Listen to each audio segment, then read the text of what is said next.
Social मीडियावर एका तरुणाला निर्दयीपणे मारहाण करून त्याला गोबर खायला लावल्याचा व्हिडिओ व्हायरल झाल्यानंतर पोलिसांनी या प्रकरणात कडक कारवाई केली आहे। या घटनेप्रकरणी आतापर्यंत 2 जणांना अटक करण्यात आली असून त्यापैकी एक व्यक्ती ट्रान्सजेंडर समुदायाशी संबंधित आहे। मिळालेल्या माहितीनुसार व्हिडिओमध्ये काही लोक एका तरुणाला जबरदस्तीने थांबवून त्याच्याशी शिवीगाळ करताना आणि त्याला त्रास देताना दिसत आहेत। त्यानंतर त्याला गोबरही खायला लावण्यात येतं। या संदर्भात पुणे पोलिसांचे वरिष्ठ अधिकारी डीसीपी मिलिंद मोहिते यांनी घटनेची पुष्टी करत सांगितले की ही घटना 6 मार्चची आहे। आरोपींना संशय होता की ट्रकमधून गायींची तस्करी होत आहे, मात्र पोलीस तपासात हा संशय खोटा ठरला। या ट्रकमधून गायी नव्हे तर म्हशींची वाहतूक केली जात होती आणि चालकाकडे त्यासंबंधित सर्व वैध कागदपत्रे आणि परवानग्या होत्या। हा व्हिडिओ सोशल मीडियावर समोर आल्यानंतर पोलिसांनी तपास सुरू केला। तपासादरम्यान या घटनेत एकूण 4 आरोपी सहभागी असल्याची माहिती समोर आली। त्यापैकी हेमंत गायकवाड आणि बिपाशा, एक ट्रान्सजेंडर व्यक्ती, या 2 आरोपींना अटक करण्यात आली। त्यानंतर आरोपींविरुद्ध कायदा हातात घेणे आणि तरुणाशी अमानुष वर्तन केल्याप्रकरणी गुन्हा दाखल करण्यात आला आहे। वरिष्ठ पोलीस अधिकाऱ्यांनी नागरिकांना आवाहन केले आहे की त्यांनी कायदा स्वतःच्या हातात घेऊ नये। कोणतीही बेकायदेशीर हालचाल असल्याचा संशय आल्यास त्वरित पोलिसांना याबाबतची माहिती द्यावी। कोणत्याही व्यक्तीसोबत अशा प्रकारचे अमानुष वर्तन सहन केले जाणार नाही। पोलीस अधिकारी मिलिंद मोहिते यांच्या बाईटचे मराठीतून हिंदीत भाषांतराचे मराठीत रूपांतर आपण पाहूयात। 8 तारखेला दुपारनंतर सोशल मीडियावर एक व्हिडिओ समोर आला। त्या व्हिडिओमध्ये काही लोक एका व्यक्तीच्या तोंडात जबरदस्तीने आक्षेपार्ह वस्तू टाकत होते आणि त्याला मारहाण करत होते। हा व्हिडिओ समोर आल्यानंतर आम्ही त्याची चौकशी सुरू केली। तपासादरम्यान आमच्या लक्षात आले की 6 तारखेला आंबेगाव पोलीस ठाण्यात म्हशींची वाहतूक करणारा एक ट्रक पकडण्यात आला होता आणि ही घटना त्याच संदर्भातील आहे।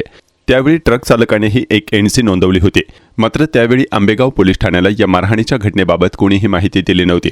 त्यानंतर आम्ही सखोल चौकशी केली आणि या प्रकरणात कोण आरोपी आहे हे स्पष्ट केले। या घटनेत 4 जणांचा सहभाग असल्याचे समोर आले आहे। त्यापैकी 3 विरुद्ध पोलिसांनी गुन्हा दाखल केला आहे। त्यातील हेमंत गायकवाड आणि बिपाशा नावाच्या एका ट्रान्सजेंडर व्यक्तीला अटक करण्यात आली। एसीपींच्या परवानगीने त्यांना अटक करण्यात आली असून सध्या ते पोलीस कोठडीत आहेत। आज त्यांना पोलीस कोठडीची मागणी करण्यासाठी न्यायालयात हजर करण्यात येणार आहे। आरोपींना संशय होता की ट्रकमधून गायींची वाहतूक होत आहे, मात्र प्रत्यक्षात त्या ट्रकमधून गायी नव्हे तर म्हशींची वाहतूक केली जात होती। चालकाकडे सर्व आवश्यक परवाने आणि कागदपत्रे होती, तसेच त्याची नोंद स्टेशन डायरीमध्येही करण्यात आली होती। मात्र तरीही जाणीवपूर्वक मारहाण का करण्यात आली याची चौकशी करणे अत्यंत गरजेचे आहे। पोलिसांनी तक्रार नोंदवल्यानंतरही कायदा हातात घेण्याचे कोणतेही कारण नव्हते, त्यामुळेच आम्ही कालच या आरोपींना अटक केली आहे। आमिर म्हणतात ना, हम रोटी के साथ में बूटी खाने वाले, तुम गोबर खाने वाले। आज या लांड्याला आम्ही आदर रे। 8 तारखेला दुपारनंतर समाज माध्यमावरती एक व्हिडिओ जारी झालेला होता आणि एका व्यक्तीला काही लोक तोंडामध्ये जबरदस्तीनं आक्षेपार्ह वस्तू देत आहेत आणि त्याला मारहाण करत आहेत। असा जेव्हा व्हिडिओ आला तेव्हा आम्ही तो तपासला, तेव्हा आमच्या लक्षात आलं की 6 तारखेला आंबेगाव पोलीस स्टेशनमध्ये एक म्हशी वाहून नेणारा ट्रक पकडलेला होता। त्याच्या अनुषंगाने झालेली ही घटना आहे। त्यावेळी तिथल्या ड्रायव्हरनी सुद्धा एक एनसी दिलेली होती।